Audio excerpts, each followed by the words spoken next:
All right, let's talk about a huge paradox that's playing out right now. On one hand, we have AI driving these incredible gains in productivity.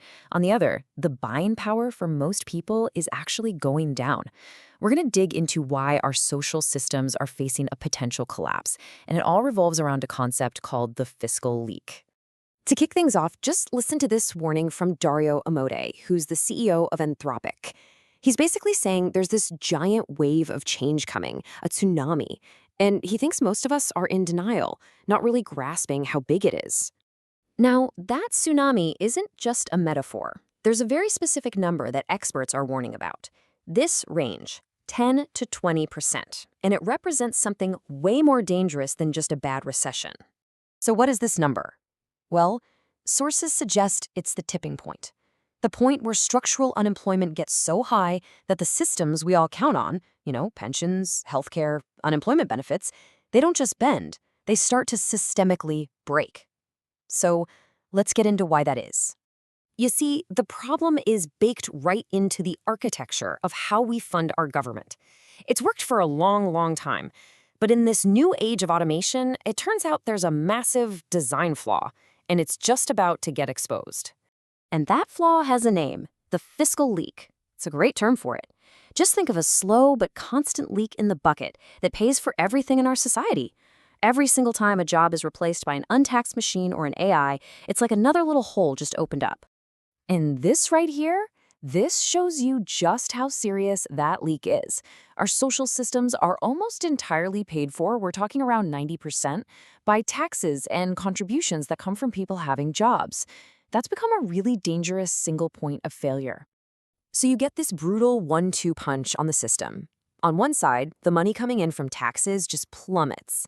And at the exact same time, the money going out for social support, unemployment, and so on, it skyrockets. It is a perfect fiscal storm. So all of this builds up to this really bizarre and dangerous economic paradox. It's a world where the big picture numbers, like GDP, can look great. The economy's growing, but for most actual people, things are getting worse. And here's the core of it. For the first time in modern history, you can have these huge leaps in productivity that are completely disconnected from creating more jobs or paying people better. The wealth gets concentrated with the people who own the technology, the capital, while labor gets left behind. And that kicks off a pretty nasty, vicious cycle. I mean, it's logical when you think about it. If people don't have jobs, they don't have money.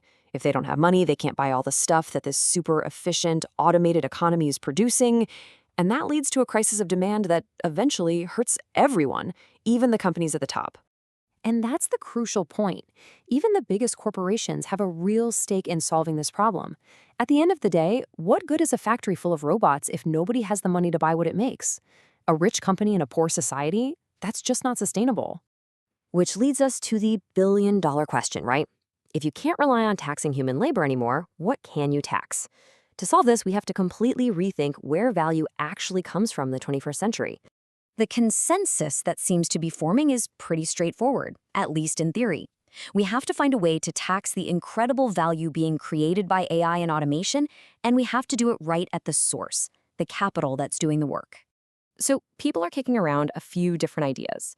There was the robot tax, but it kind of hit a wall with a really simple problem. How do you even define a robot anymore? Is a piece of software a robot? A more clever idea seems to be this automation-adjusted corporate tax. Instead of counting machines, you just target the massive profits being made with very few human employees. But look, even if we figure out the perfect tax system, the sources we're looking at suggest we're facing something so big, so fundamental, that a simple technical fix won't cut it. We might need to rethink the entire social contract. Think about it like this. For centuries, the main power that regular people had was their labor. They could organize, they could go on strike, but in a world where the economy doesn't need your labor to run, what leverage do you have left? This is the fear behind the term technofeudalism, a society with a small elite that owns all the productive assets and an underclass that is totally dependent on them. And that gets us to the really tough final question. What if just moving money around with new taxes isn't enough? What if the core problem isn't just about income, but about power and agency and people feeling like they have no say in their own future? So here's one final, pretty radical idea. Some analysts are arguing that to truly fix this, you have to change the game entirely. Instead of just being employees or consumers, citizens have to become co-owners of the automated economy, maybe through something like state-owned capital funds. That way, everyone gets a real stake, not just as someone getting a check, but as an owner sharing in the wealth that's created. Something to think about.